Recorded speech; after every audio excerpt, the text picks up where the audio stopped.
बाकीच्या देशांना जाते अशा प्रकारचा मुद्दा विरोधक करतात. अगदी 100% खरं आहे. भारताचं परराष्ट्र धोरण संपूर्णपणे अपयशी ठरलेलं आहे. आज पंतप्रधानांचं हसं होतंय जगात. जर एखाद्या देशात जायचं झालं तर परराष्ट्र खात्याचे लोक सांगतात की तुमच्या देशाचा एखादा पुरस्कार असला तर आमच्या पंतप्रधान त्यामुळे ते येतील. पण त्यांच्या देशात जरी नसला तरी तो मॅन्युफॅक्चर करतात. सेशेलला गेले होते, पुरस्कार नव्हता, पण प्रधानमंत्री नरेंद्र मोदी येणार आहेत, तुम्ही पुरस्कार तयार करा, पुरस्कार केला. इस्रायलला गेले, पहिल्यांदा तो पुरस्कार दिला गेला. हसं होतं अक्षरशः.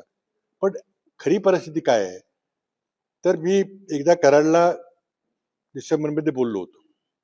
अमेरिकेत जे काही प्रकरण चाललेलं आहे आता एप्स्टीन नावाच्या माणसाचं, त्यामध्ये भारतातल्या 3च लोकांची नावं लिहिली आहेत अधिकृतपणे. एप्स्टीन नावाचा जो माणूस होता त्याला इस्रायलच्या गुप्तहेर संघटनेनं मोसादनं त्याला तिथं सेटअप केला होता अमेरिकेमध्ये. त्याचं फक्त काम होतं लोकांना ब्लॅकमेल करणं. तो 1995 पासून काम करत होता. 1000-1500 मोठ्या धेंडाना त्यांनी आपल्या जाळ्यात अडकवलं आणि ईस्ट युरोपच्या ज्या मुली गरिबीमधल्या होत्या त्या मुलींना मसाज करण्याकरता नोकरी देतो म्हणून गुंतवलं आणि प्रचंड मोठा गोरखधंदा त्याचा चालला होता. त्यानंतर अमेरिकेत त्याला शिक्षा झाली आणि हा बाल लैंगिक शोषण करण्याचा धंदा करतोय म्हणून त्याची शिक्षा झाली. आता त्यानंतर त्या माणसाची संबंध कसा कुणी ठेवला याचं उत्तर प्रश्न विचारायचा आम्हाला अधिकार नाहीये. आज ती सगळी कागदपत्र अमेरिकन सरकारला मिळालेली आहेत आणि अमेरिकेच्या संसदेने कायदा पास केलेला आहे की त्या एप्स्टीनच्या संदर्भातले सगळ्या फायली, सगळे कागदपत्र खुले करा. आणि त्याकरता संसदेने कायदा केलेला आहे एप्स्टीन फाईल्स ट्रान्सपरन्सी ऍक्ट. ज्या संसदेच्या कायद्यावर प्रेसिडेंट ट्रम्पनी सही केलेली आहे. 19 नोव्हेंबर 2025 कायदा पास झाला की 1 महिन्याच्या आत सगळे कागदपत्र उपस्थित करा, म्हणून मी त्यावेळी बोललो होतो. आता मला वाटलं फाईल्स मध्ये काय 10, 15, 20 कागद असतील, पण ते 60 लाख कागद आहेत. 6 मिलियन पेपर्स, त्यातले 3 मिलियन म्हणजे 30 लाख पेपर प्रकट झाले. 30 लाख अजून व्हायचे आहेत. आणि यामध्ये ज्या ईमेल्स प्रकट झाल्या त्या सरकारने केलेल्या अमेरिकेच्या, त्या कुठं मॉर्फ वगैरे त्या AI ने वगैरे नाही केलेल्या, खऱ्या आहेत त्या, सगळे शिक्का प्रत्येक कागदावर आहे. त्यामध्ये भारताच्या 3 लोकांची नाव आहेत. अनेक नाही, 3 लोकांची प्रकट नाव आहेत. आणखी काय असतील, पण 3 प्रमुख लोकांची नाव आहेत.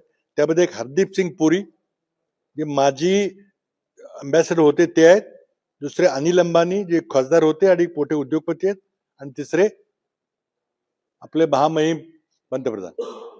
तिघांचे नाव आहेत. कोणी डिनाय केले, कोणी सांगितले आमचे नाव नाही. पंतप्रधानांचा इस्रायल दौरा होतो आणि 2 महिने आधी अनिल अंबानी जाहीर करतो की इतक्या तारखेला पंतप्रधान इस्रायल जाऊन तुमचं काय काम असेल सांगा. मी पंतप्रधान कार्यालयामध्ये होतो. पंतप्रधान दौऱ्याचं किती वाजता फ्लाईट जाणार ते आम्हाला रात्री कळायचं. फक्त माहिती असायची की 25 तारखेला जाणार आहेत, पण दुपारी जाणार आहेत, रात्री जाणार आहेत, सकाळी जाणार ते रात्री कळायचं. इतका गुप्त असायचा. आणि अनिल अंबानीला 2 महिने आधी कळतो दौरा. आणि तुमचं परराष्ट्र खातं होतं, सुषमा स्वराज परराष्ट्र मंत्री होत्या, त्यांच्याकडे 1000 राजदूत होते प्रत्येक देशात. त्यांच्या थ्रू तुम्ही काय संबंध साधला? तुम्ही काय खाजगी माणसाकडून का संबंध साधला? तुम्हाला काय लपवायचं होतं? ह्याची उत्तर द्यावी लागतील. आणि म्हणून मग देशात आता काय होतंय बघूया. आता काय होतं ते नोव्हेंबरच्या निवडणुकीच्या आधी सगळं प्रकरण झाल्याशिवाय राहणार नाही. ऐतिहासिक घटना म्हणजे जे देशातलं शिक्षण व्यवस्थेबद्दलचं आणि परीक्षा व्यवस्थेबद्दलचं जे आंदोलन झालं ते न भूतो न भविष्यती असं आंदोलन होतं.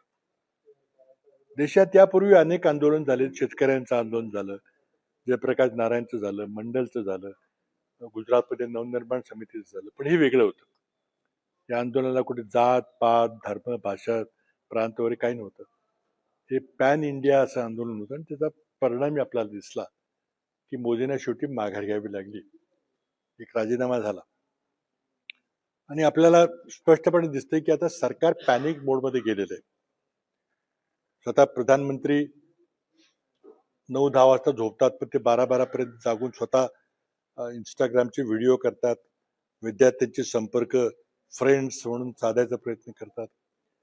तिकडं मोहन भागवत आपल्या पद्धतीनं जैन झीशी एक खूप ऑर्केस्ट्रेट केलेला तयार केलेला इंटरव्ह्यू करतात. आणि मी फार माझी युवकांची जवळीक असं दाखवायचा प्रयत्न करतात. पण वास्तव पाहिलं तर अमित शहाना पार्लमेंटमध्ये येऊन त्यांच्यावर जे आरोप करण्यात आले त्याचं उत्तर काही देता आलं नाही.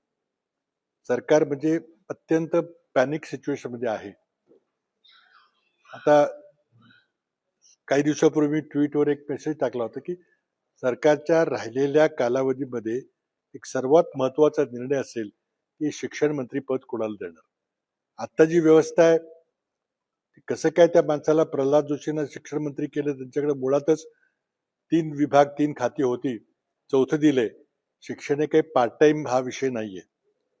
पण ज्या माणसानं अनेक अकलेची तारे तोडलेली आहेत अशा माणसाला आपल्या भावी पिढ्यांचं भवितव्य हातात देणं काही योग्य नाही. त्यामुळे ही तात्पुरती व्यवस्था आहे. बहुतेक बदल होतील.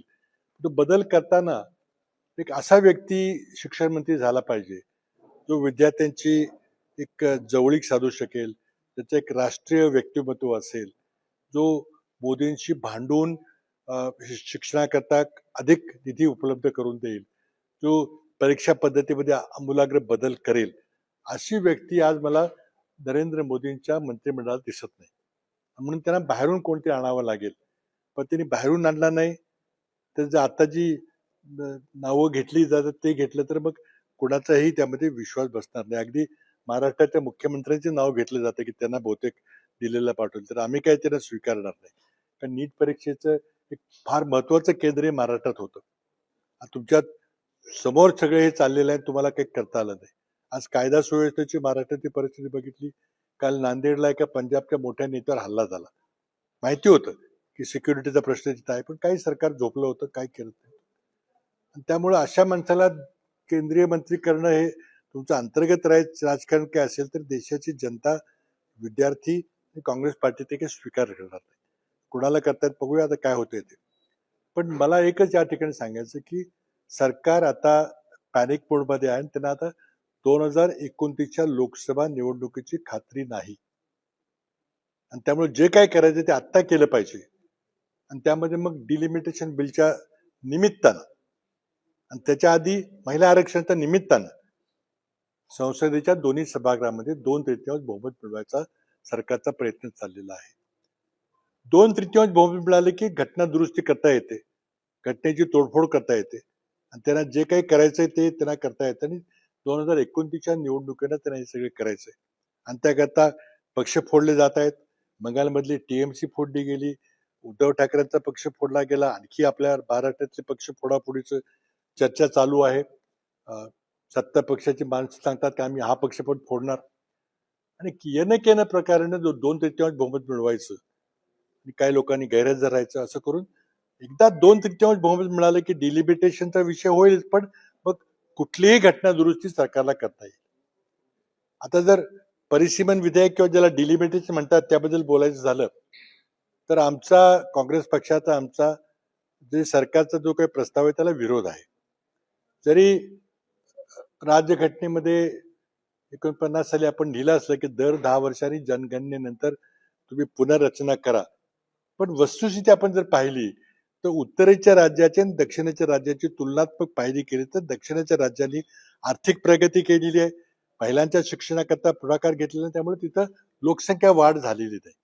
आणि तशा पद्धतीने आपण जर घटनेतल्या फॉर्म्युल्याप्रमाणे 10 वर्षांनी जनगणना करून जर पुन्हा परिसीमन केलं तर मग दक्षिणेच्या राज्यावर प्रचंड मोठा अन्याय होईल. आपला फेडरल बॅलन्स आहे तो बिघडेल. त्याला आमचा पूर्णपणे विरोध आहे. तर काही पक्षांनी आमची हरकत नाही वगैरे असं म्हटलेलं आहे, पण ते विरोध आहे, ते मी त्याला विरोध करणार आहे. बिलकुल चालणार नाही. तामिळनाडूमध्ये विरोध होईल, पण मला वाटतं त्यामुळं सरकारनं या अधिवेशनामध्ये ते बिल आणलेलं आहे. पण काय उद्या त्याला एक 3 दिवसाचं विशेष अधिवेशन ते कधी आणू शकतात. पण त्यांना घटना दुरुस्ती करता 2/3 बहुमत पाहिजे. त्यामुळं मला वाटतं की देशातलं आता जर वातावरण पाहिलं तर ज्या प्रकारे सरकारला तरुणांनी जे काही तिथं सोशल मीडियावर आपण पाहिलं ते तिथं आंदोलन झालं, इतकं प्रचंड उत्स्फूर्त आंदोलन झालं. त्यामुळं देशात एक सुप्त क्रांती चालू आहे हे आता आपल्याला स्पष्ट दिसतंय. आणि माझ्या दृष्टीनं 29ला सत्ता परिवर्तन झाल्याशिवाय राहणार नाही. त्याचं क्रेडिट राजकीय पक्षांना जेवढं मिळेल तेवढंच ह्या युवकांच्या मुवमेंटला मिळेल. आणि युवकांनी जर ही निवडणूक हातात घेतली तर मला वाटतं सत्ता परिवर्तन हे अटळ आहे. 29ला सत्ता परिवर्तन झाल्याशिवाय राहणार नाही.